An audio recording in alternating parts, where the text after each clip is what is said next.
Este é o nosso momento especial de reflexão sobre aquilo que vemos no dia a dia, aquilo que está sempre na nossa sintonia e como é que nós fazemos a conexão com a sabedoria antiga, fazendo essa ligação entre a Bíblia e a nossa realidade. Hoje eu tenho a alegria, a satisfação, já que o nosso assunto é falar sobre cultura e sociedade. Temos conosco aqui Dr. Jonas Madureira. Dr. Jonas Madureira, especialista, conhecedor tanto da área de filosofia como também da área teológica. Ele é professor da Universidade Mackenzie, tem doutorado pela Universidade de São Paulo, é um dos mais reconhecidos pensadores evangélicos na realidade brasileira e nós temos a satisfação de ter ele conosco hoje para esse bate-papo bastante importante. Jonas, bom dia, grande prazer ter você comigo, com a gente nessa conversa aqui entre a Bíblia e o jornal. Muito bom, Sai. Uma alegria enorme estar aqui com você, principalmente pela amizade, pela longa trajetória caminhando juntos e para discutir um tema para lá de especial, importante, me interessa muito. Eu acho que é um tema da ordem do dia, uma alegria enorme estar aqui com você. A alegria é nossa, a satisfação é nossa. Eu ia até entrar em assuntos futebolísticos com você, mas esse não é o momento para mim, né? Eu sei que você está no momento triunfante e eu estou no momento um pouquinho mais complicado, né? Mas indo para falar sobre as notícias que não sejam essas aqui, eu estava vendo esses dias, agora mesmo em 2023, saiu uma reportagem interessante da revista Exame. E a revista Exame, claro, todo mundo conhece, né, o seu perfil, discutindo questões que dizem respeito à sociedade, particularmente com um enfoque na questão da economia. E aí, nessa tendência nossa de fazer essa questão de economia, com a questão social, né, tudo aquilo que envolve o anseio da humanidade, da gente ter uma sociedade melhor, apresentava o fato de que lá estavam os países com o melhor índice de desenvolvimento humano do planeta. E ao mesmo tempo, né, a gente ouviu a notícia que doeu um pouco aqui, que o Brasil perdeu posições. O Brasil, que tem um potencial gigantesco, né, está na posição número 87, que é muito aquém do que nós podemos fazer na nossa realidade. Agora, Jonas, eu dei uma olhada e eu achei curioso, né? Ali o número 1 da lista da Exame é a Suíça. E aí eu estava vendo lá os 12 primeiros e é interessante, tirando ali talvez Hong Kong e Singapura, que tem uma peculiaridade, são cada um é uma cidade-país, né? E tem, claro, eu conheço os dois lugares, eles são realmente excepcionais, interessantes, mas os nomes que eu me lembro ali, eu vi Suíça, Alemanha, Islândia, né, Holanda, Suécia, Noruega, Dinamarca, Finlândia, Austrália. Acho que o único um pouquinho diferente ali era a Irlanda, né? E você que tem, né, acompanhado muito a história da cultura, a história das ideias, como é que ela se reflete dentro da sociedade, como é que você observa isso? Primeiro, você acha que esse índice de desenvolvimento humano faz sentido? Os elementos que fazem parte daquilo ali refletem uma realidade desejável e me ajuda a entender aqui por que esses países são protagonistas nessa tentativa de medir a vida melhor de cada sociedade. Muito bom, Sam. Eu acho que é com pesar que a gente vê essa situação toda, né? Óbvio. Mas, por um lado, o que parece ser algo atualíssimo, não é? Porque de fato é a notícia recente, a gente percebe que isso trata-se de um problema já desde o século XIX. Você pega, por exemplo, quando você estava falando, estava me lembrando do poeta lusitano Antero de Quental. Opa. Em 1871 ele publicou uma das análises que eu acho primorosas, todo aquele que analisa a cultura brasileira deveria ter a obrigação de ler. Porque apesar de ser do século XIX, o título do artigo que ele escreveu chama-se Causa da Decadência dos Povos Peninsulares. Que coisa! E já no século XIX, ele estava fazendo um tipo de análise que ecoa muito com o que você acabou de dizer. Ele faz uma análise e percebe o seguinte: por que países de origem protestante são prósperos, estão cada vez mais prosperando, e não é só em... Interessante, quase todos esses países do IDH elevado são de formação protestante. Pois é, você falou Dinamarca, Noruega, Alemanha. todos eles, né? E veja, o Antero de Quental está analisando e dizendo, olha, não está só falando do poderio econômico. O curioso é que ele está falando também da arte, do desenvolvimento da arte. A gente aqui no Brasil tem às vezes uma visão de que o protestantismo ele seria completamente avesso à cultura, à arte, etc. Mas se a gente dá uma voltinha... estereótipo, né? É o estereótipo. A gente dá uma voltinha na Europa mesmo, qualquer que seja, a gente já percebe que essa visão não é tão correta assim. Tá? Mas enfim, o que o Antero de Quental tentou mostrar ali como um problema é, olha, se a solução que ele oferece, né, na comparação correto ou não, isso fica para os acadêmicos estudarem e cada vez mais levantarem outras teses, etc. Mas o problema que ele mostrou é que olha, o que eu estou constatando é o seguinte: os povos peninsulares padeceram do ponto de vista de diversas situações, não só do ponto de vista econômico, mas do ponto de vista cultural, enquanto que os povos que foram forjados dentro de uma visão de mundo protestante avançaram do ponto de vista não só econômico, mas também do ponto de vista cultural. Quando eu vejo o Antero de Quental já percebendo isso no século XIX, e vejo você me trazendo essa notícia agora, né, que faz que claro, para quem trabalha com educação, como a gente, que está sempre envolvido com educação, e a gente não quer só ensinar conteúdo para os nossos alunos, a gente quer fazê-los, através dos conteúdos, serem formados, serem educados. Né? Então, isso causa uma certa tristeza, mas, ao mesmo tempo, a indignação de Antero de Quental parece permanecer. Ora, por que no índice que você acaba de mencionar, você tem ali 2 ou 3 que não teriam uma origem do ponto de vista de uma visão de mundo protestante, mas a outra maioria esmagadora, se me falha a memória, Noruega estaria em primeiro. Né? Suíça, Noruega. Então, isso, Suíça ou Noruega, que tem uma herança protestante, uma visão de mundo, pelo menos em sua natureza ali inicial e desenvolvedora, não é, protestante, tem um avanço do ponto de vista não só econômico, mas também do desenvolvimento humano, como um todo, envolvendo cultura.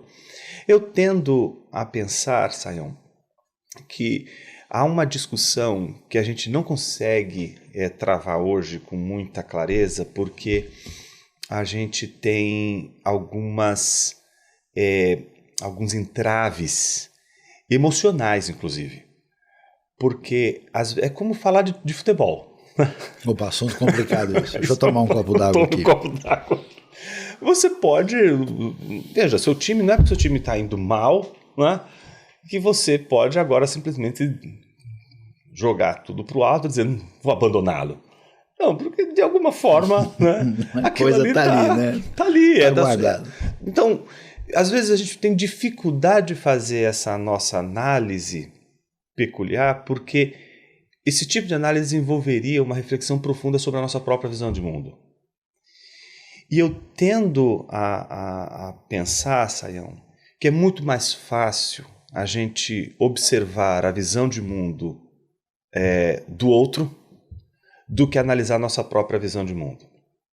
O Lewis dizia uma coisa muito, muito curiosa. Ele diz isso num sermão, se me fala melhor, chamado Teologia é Poesia, né? Em que ele diz assim: todo ser humano ama a visão de mundo que possui. Com certeza, é o que parece. Então o que acontece? O sujeito ele não vai conseguir perceber os entraves de sua visão de mundo porque ele está tão preso a ela que ele não consegue fazer aquela autocrítica. Autocrítica não é uma coisa fácil de ser feita. Essa capacidade de você observar-se a si mesmo, ela exige uma espécie de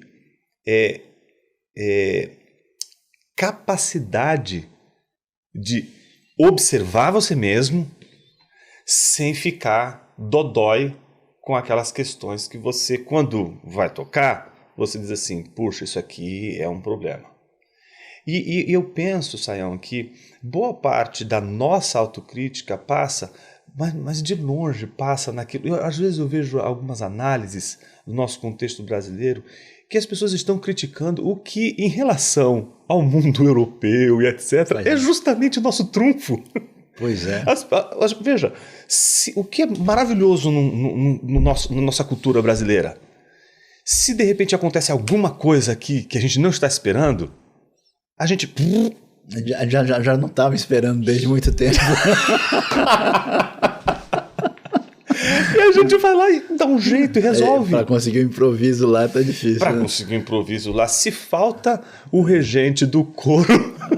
Quebra da Vamos cancelar o culto hoje. Então, eu acho que a gente tem coisas que são muito positivas. Mas, óbvio, tem outros aspectos que são... É necessário a gente pensar.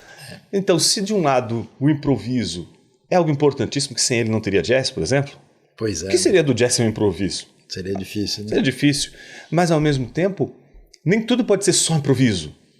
Então, me parece que a gente deixa escapar pelos dedos a autocrítica quando a gente, na comparação, não percebe os elementos que temos na nossa cultura, que são os elementos fortes, mas, ao mesmo tempo, não consegue transcendê-los. Primeiro, eu acho que falta, de alguma forma, essa apropriação da nossa cultura.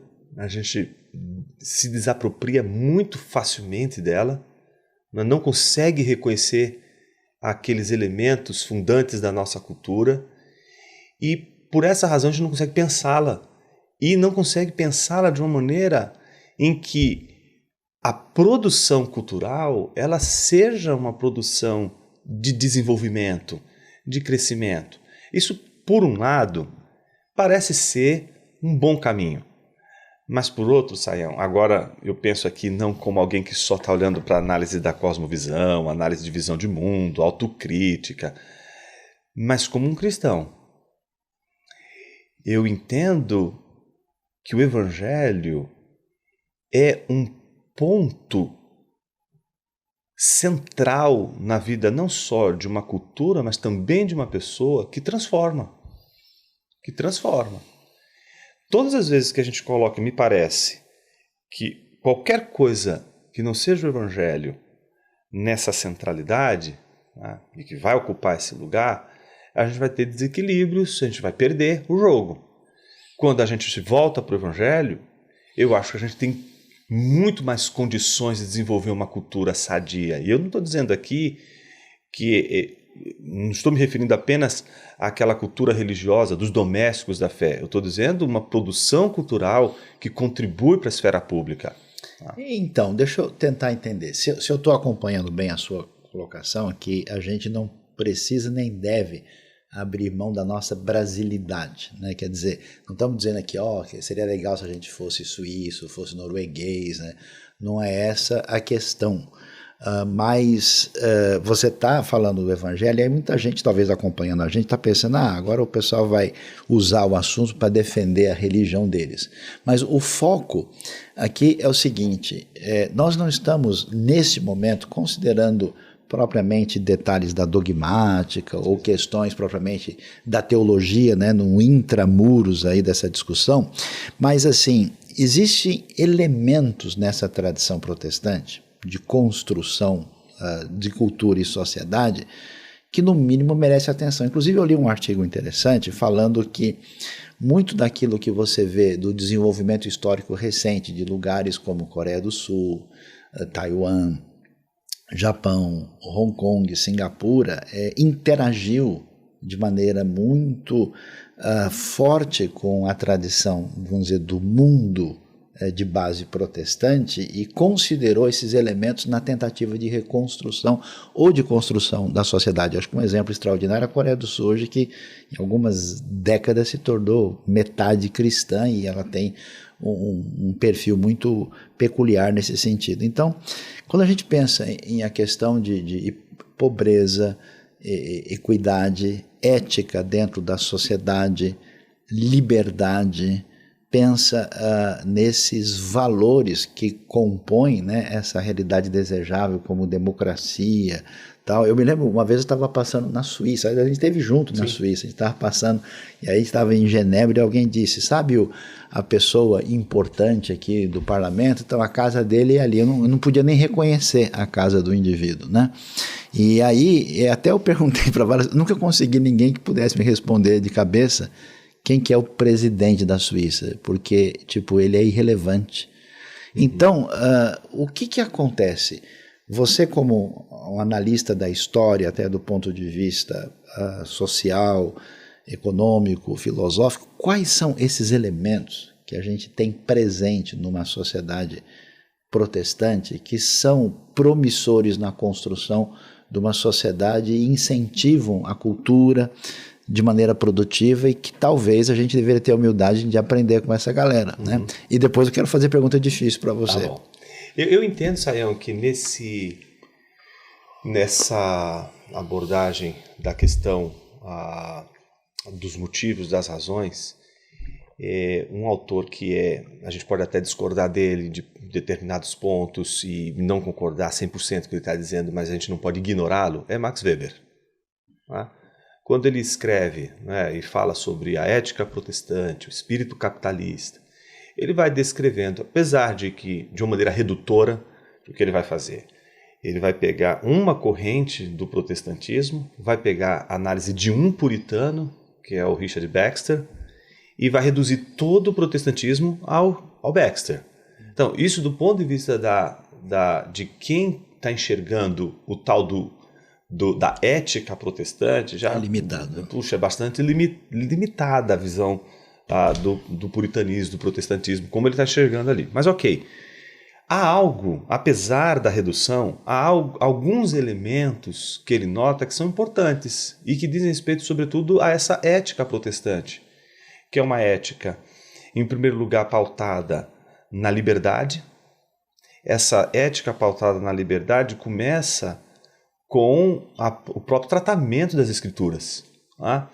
Quando Lutero propõe uma tradução para o vernáculo, né, para a língua do povo, o alemão vai ler o texto, ele não está dizendo que agora os alemães eles podem criar doutrinas, eles podem fazer teologia do jeito que eles quiserem, interpretarem a Bíblia do jeito que eles quiserem. Não, o que Lutero está dizendo é que agora vocês são livres para lerem o texto, vocês não precisam de um tutor.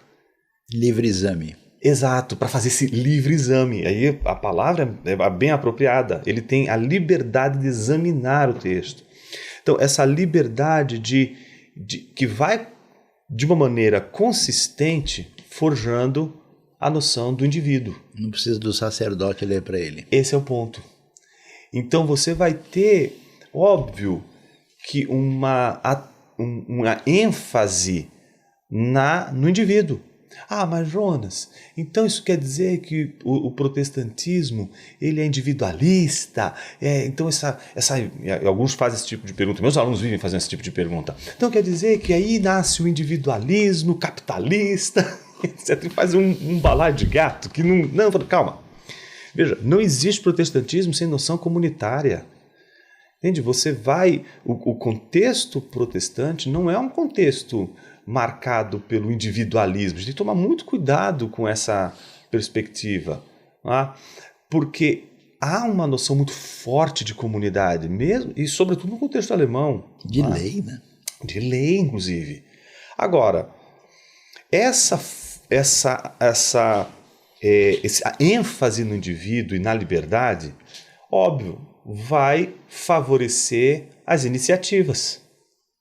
Então você vai ver um Lutero que vai dizer, olha, produza o seu melhor sapato, né? Faça o melhor sapato com o preço mais adequado possível. Não é? Então, há uma noção de justiça também, não é? Ou seja, não é fazer um sapato que seja espetacular e que, porque ele é espetacular, agora você pode pesar na valoração, né, financeira dele. Não. Você acha que há uma desplatonização da teologia? A coisa entra na vida prática? Veja, Sayão, o que você está falando faz tanto sentido que até na pintura isso aparece. Por exemplo? Veja, você tem a pintura medieval centrada nas figuras bíblicas, né? Você tem o Cristo sempre pintado, você tem a Maria sempre representada, a Pietà, né? Você vai ter as hostes, né? Você vai ter os anjos, você vai ter sempre uma pintura sacra. Os protestantes vão pintar fruta, vão pintar o campo. Pensa, por exemplo, esses primeiros pintores holandeses, pensa um Rembrandt, pensa esses pintores que vão representar não apenas o sacro, mas a vida comum. Lucas Cranach. O Cranach, por exemplo. Albrecht Dürer. Dürer inclusive, ele foi um dos pintores que, quando raptaram Lutero, ele achou que Lutero tinha morrido. Ele chega a dizer, e agora? Quem vai nos pregar o evangelho? Porque a pintura dele era uma pintura que visava mostrar também as pessoas. Então, se você coloca uma mesa de frutas, mas deixa uma fruta podre ali, né? Está simbolizando, olha, isso aqui é finito, tem a morte aqui presente. Então, há uma preocupação também com uma representação do mundo aqui, nesse chão. Por isso essa desplatonização que você falou é clara. E libertação do sagrado da sua prisão metafísica. Exato. Porque essa prisão metafísica, como você está colocando, ela reduz a expressão daquilo que a gente chamaria de a glória de Deus apenas as visões mediadas por essa interpretação sacrossanta e não visceral, como se no visceral, na vida do campo, né, na vida do dia a dia, o sagrado também não estivesse ali. Então estão dizendo, não, o sagrado está aqui também. Então, me parece que sim, essa desplatonização ela está presente já na pintura, já vai e está presente também na maneira do protestante lidar com o trabalho, né? Então, imagina que você está lidando com para usar o termo do Huitzinga, né? O outono da Idade Média, né? Você está lidando com uma espécie de situação também onde você tem goliardos, que são aqueles caras que vivem a vida, são os arruaceiros, e aquela coisa, né, totalmente prodigal. E você vai ver um protestante, não, peraí, a gente tem que ter espaço para o ócio, mas o ócio é complicado. Se você perde de vista o trabalho, você não tem um descanso. Então, é claro que dos pontos-chave da ética protestante está no trabalho. Ele vê no trabalho a realização do ser humano. Então, essa perspectiva vai, obviamente, interessar para aqueles que, dentro de um sistema feudal muito fechado, muito já determinado, e que estão dizendo, não, eu preciso... Essa casta, ninguém vai conseguir tirar deles nada, ninguém vai se envolver ali.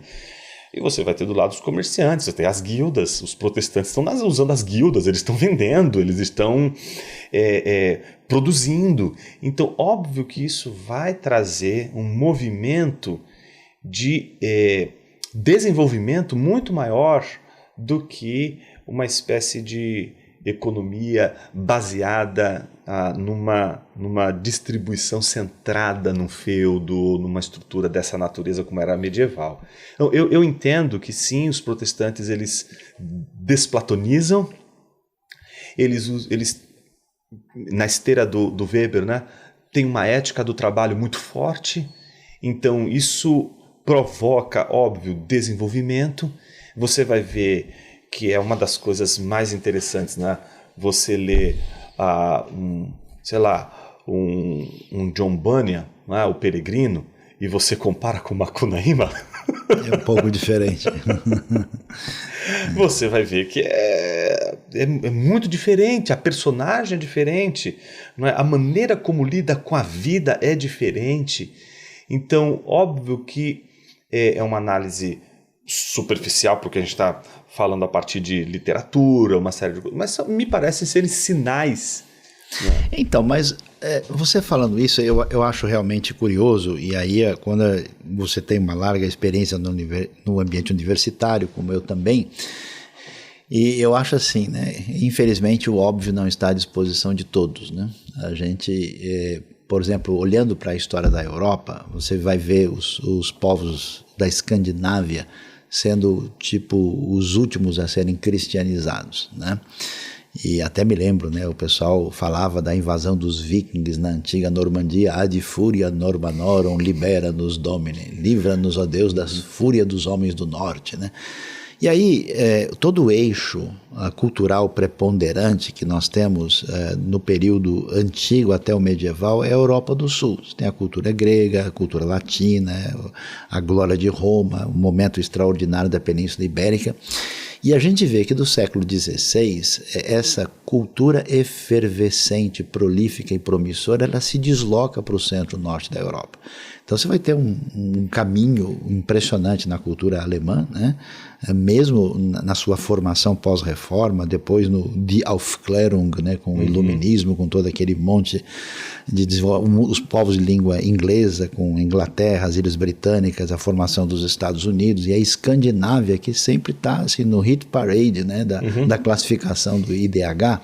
Então é difícil demais você pensar e falar, não é possível que a formação dessa base que o protestantismo legou não tenha uma influência direta sobre isso. Mas eu quero complicar a sua vida aqui, em nome da nossa amizade, porque o pessoal chega a falar, vocês estão falando aí, mas a Itália tem muita coisa extraordinária também, e aí vocês ficam talvez fazendo um jogo não muito legítimo, porque olha países como a Áustria, olha a França. Aliás, a França é centro de admiração não só da realidade brasileira, até mesmo de Portugal, né? Os grandes poetas, literatos nossos estavam lá sempre tentando estudar na Sorbonne, em Paris, né? E a Bélgica, né? Esses países, ou essas referências, digamos, norte da Itália, ou principalmente a França, Bélgica e Áustria, eles não são, vamos dizer, antiprotestantes ou não protestantes, eles de fato têm um tipo de expressão católica semelhante ao que aconteceu na Península Ibérica, porque que a gente pode até dizer, a França nunca foi o que veio a ser a Europa Centro-Norte, mas como é que a gente lida com essa questão? É muito interessante, porque esse voltando ao poeta, né, lusitano, esse era o problema dele, porque ele dizia o seguinte: se a gente for olhar só para a Europa, não tem problema nenhum, porque a Europa toda é rica. Ok, toda desenvolvida. Mas quando a gente olha para os povos conquistados, aí a coisa complica. Aí é que a situação fica complicada, porque os povos conquistados por uma determinada parte da Europa tiveram um destino diferente da outra parte que foi conquistada também por europeus de uma outra visão, de uma outra perspectiva. Então você acaba tendo nos conquistados uma espécie de distinção. Mas, curiosamente, esse é um dos problemas do texto do Antério de Quental. Né?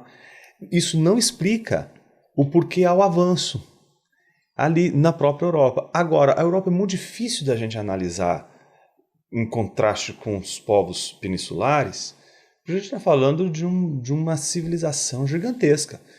Por exemplo, eu tento explicar isso para o pessoal do direito, aos alunos do direito. Eu digo para eles o seguinte: vocês falam do positivismo, essa coisa toda, jurídica e tal.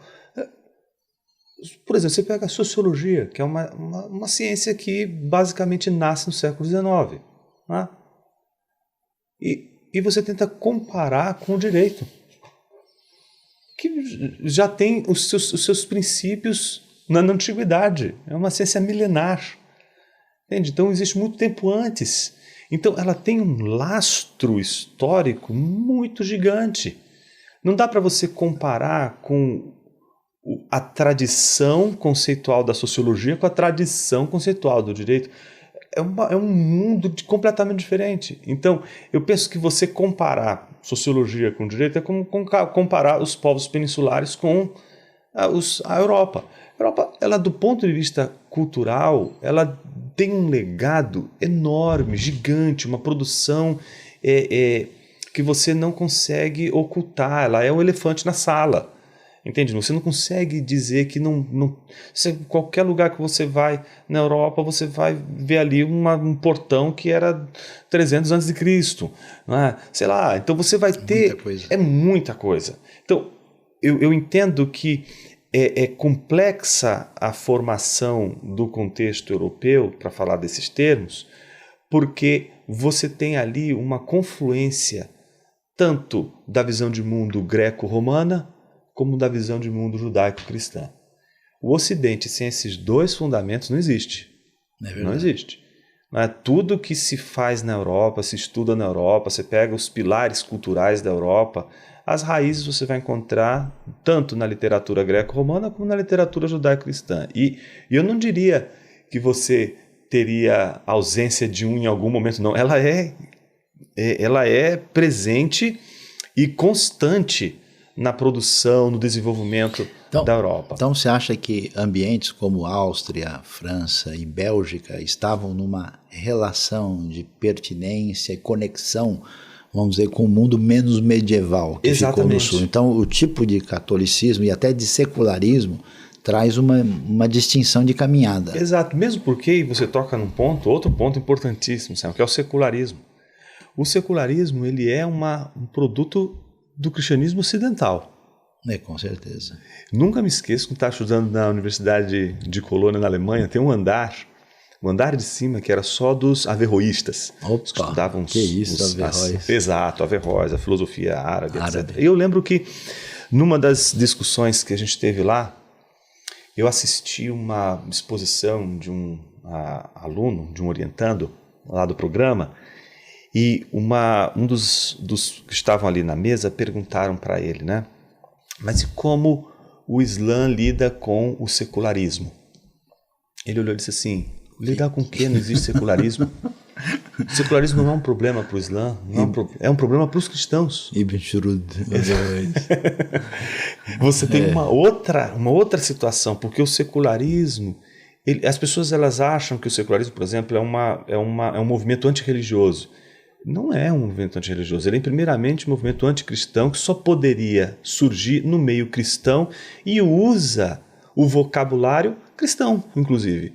E usa todo o aparato que foi desenvolvido para reagir contra. Então, o secularismo ele é algo forte, algo presente, mas ele mesmo é devedor dos seus fundamentos dessa herança clássica que se herda não só da cultura greco-romana, mas sobretudo da cultura judaico-cristã. Então o secularismo não poderia surgir sem o benefício dessas civilizações. Agora, Jonas, a gente está aqui hoje no A Bíblia e o Jornal e estamos falando, né, sobre a questão de cultura e sociedade, como é que as diversas sociedades têm um equilíbrio promissor na sua maneira de ser e de viver.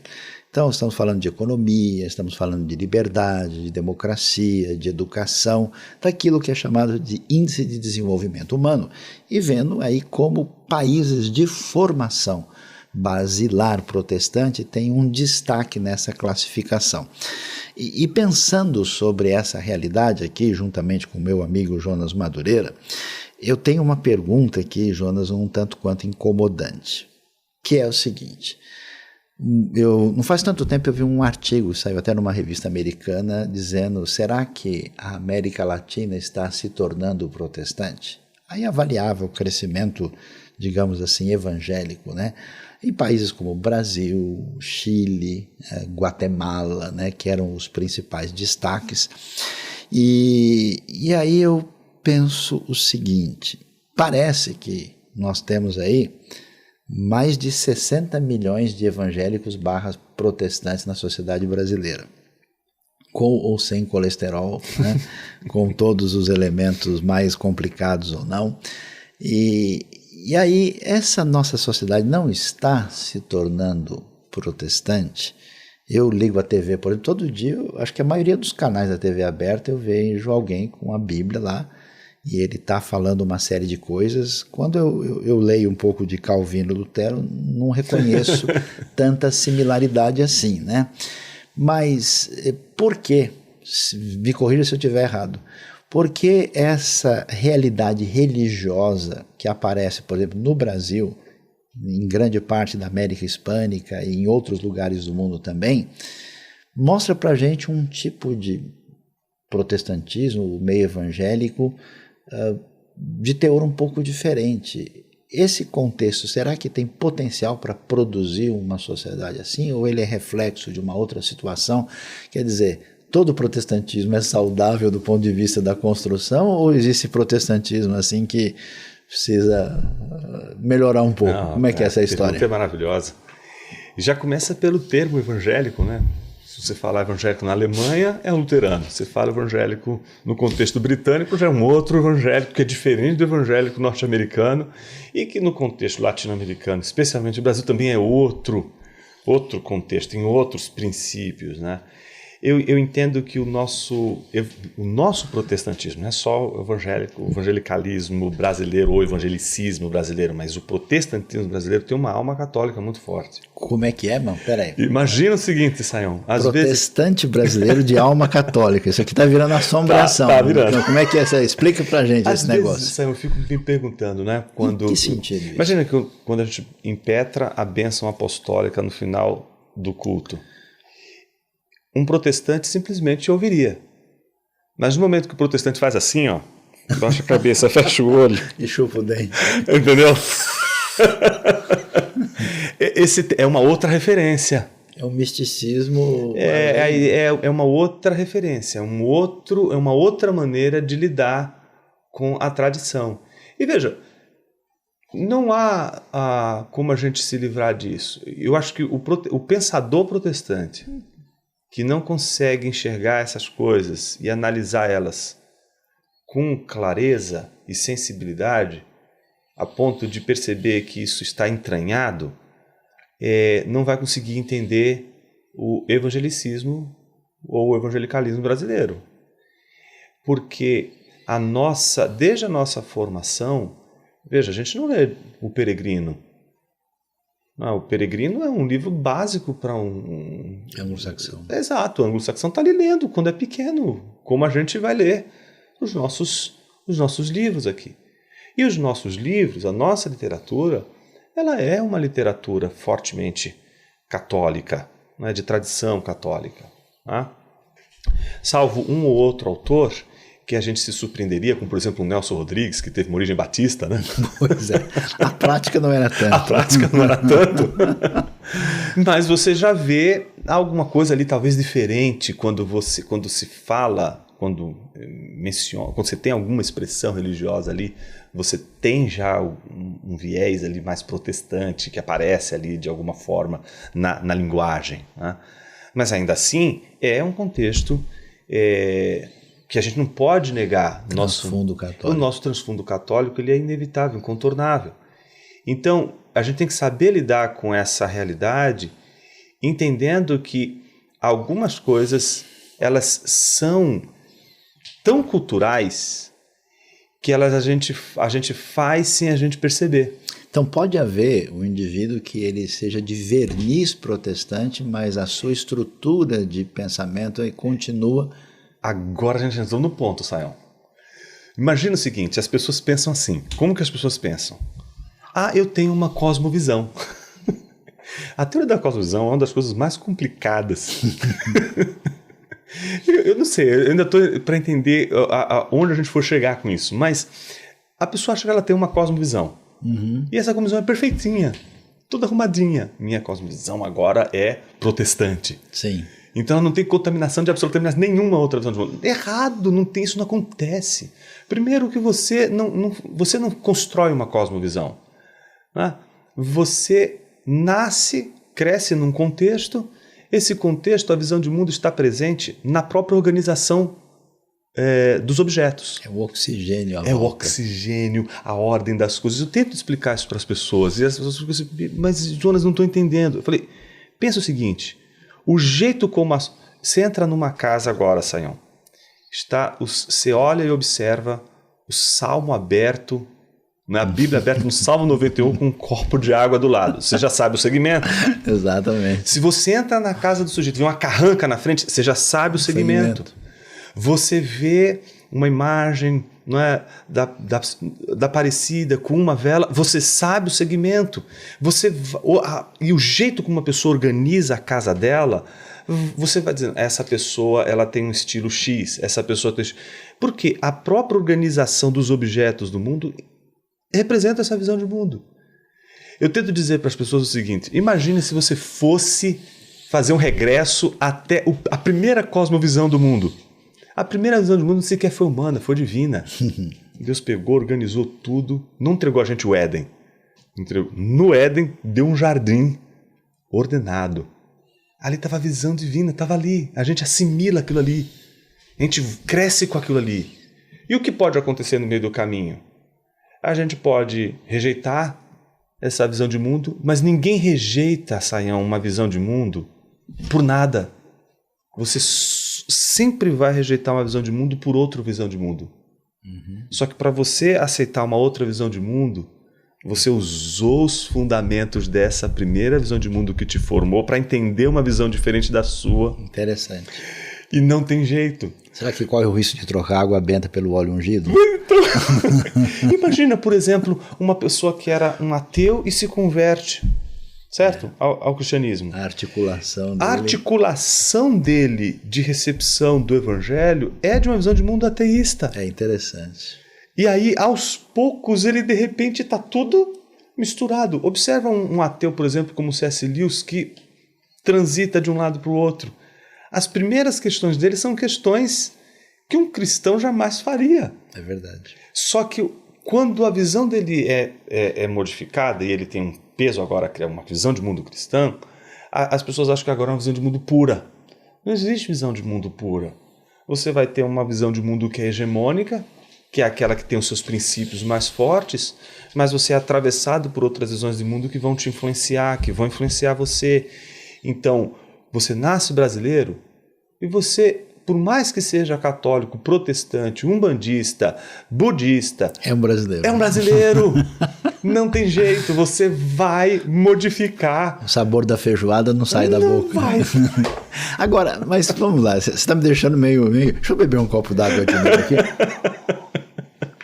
Agora, apesar disso, a gente está dizendo que existem elementos na cosmovisão, na tradição protestante, que de alguma maneira são favoráveis à construção de uma sociedade mais equilibrada, e a gente tem algum nível de influência dessa realidade. Será que a gente pode dizer que nós temos algum protestantismo em construção na realidade brasileira, ainda que seja aí meio com tacacá e feijoada e tal, ou será que realmente, vamos dizer, passou do ponto, né? Assim, olha, a coisa está indo mais para o pensamento mágico, reiterando, né, uma visão mística da realidade, o que não parece ser muito promissor do ponto de vista da construção de uma sociedade equilibrada.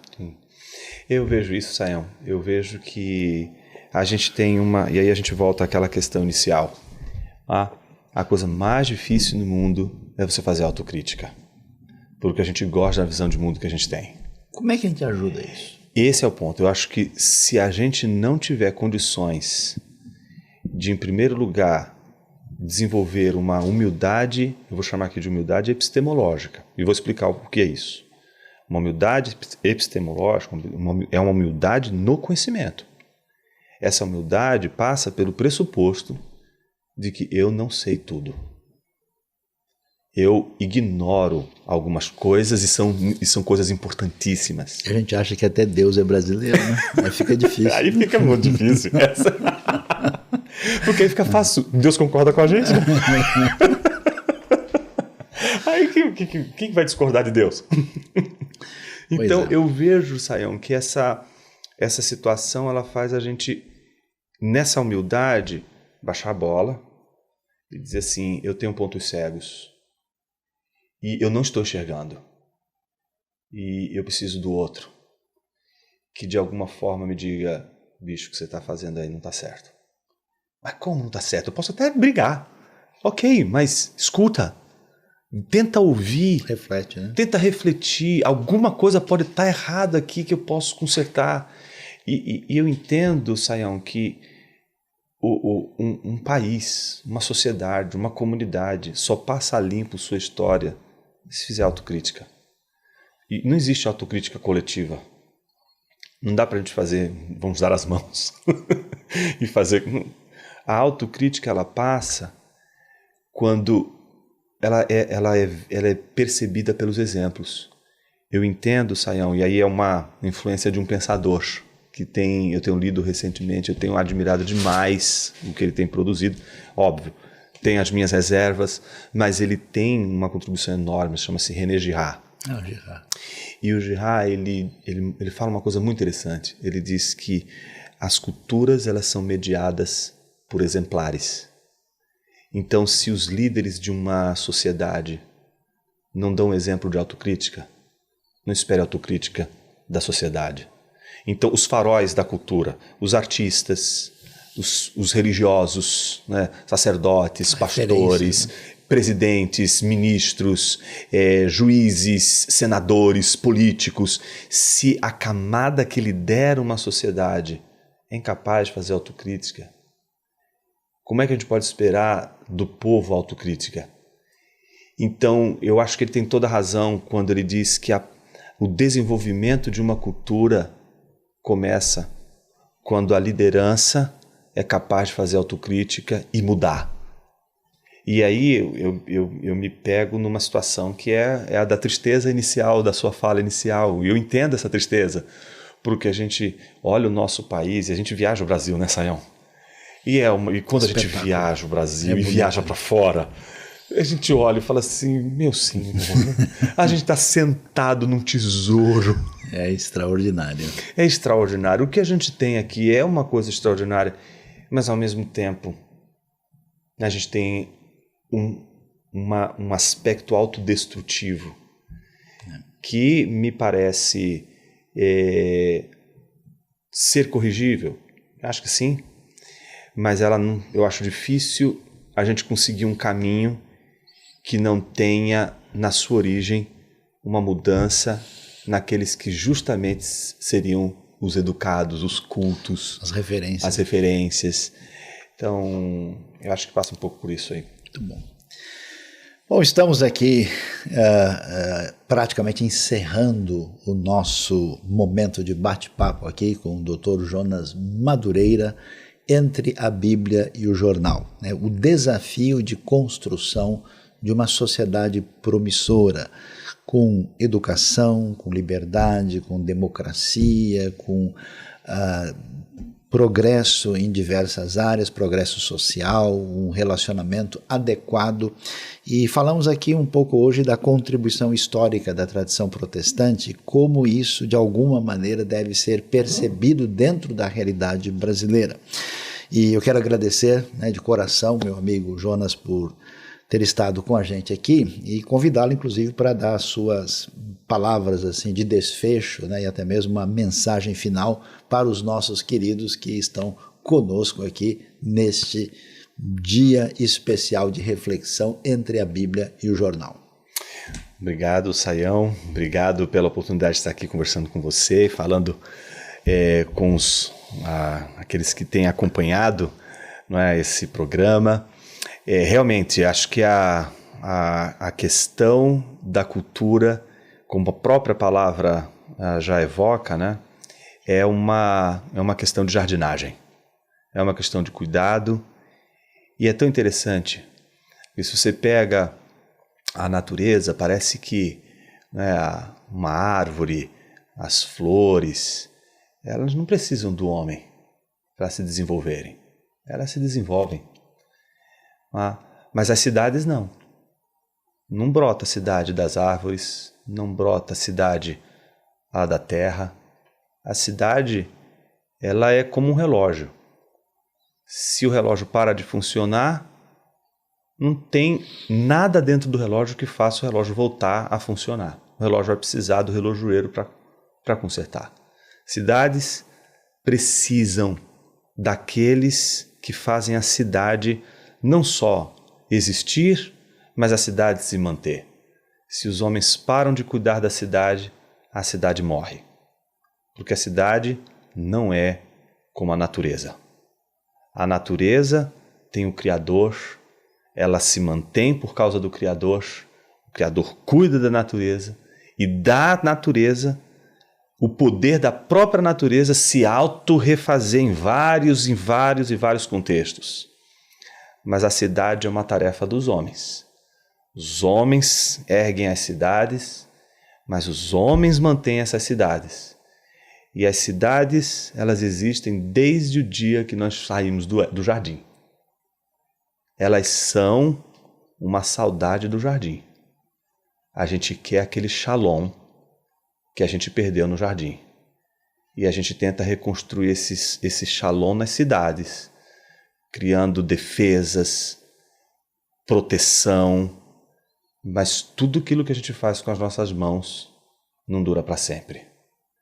E é por isso que aquele que garante a paz no jardim é o único que pode garantir a paz também nas nossas cidades. E essa é a palavra que eu quero deixar para todos aqueles que acompanharam a nossa conversa de hoje, saiam acreditando que a cultura, a cidade, aquilo que a gente recebe como responsabilidade para cuidar, depende da gente para que ela permaneça. Mas é porque depende da gente que ela não pode permanecer para sempre. A gente precisa de mais, precisa de Deus. Que bom. Muito obrigado, Dr. Jonas. Obrigado você que esteve em sintonia com a gente. Lembre-se, para falar de coisas antigas e atuais, aquilo que é importante para a vida e até para o social, acompanhe sempre Entre a Bíblia e o Jornal.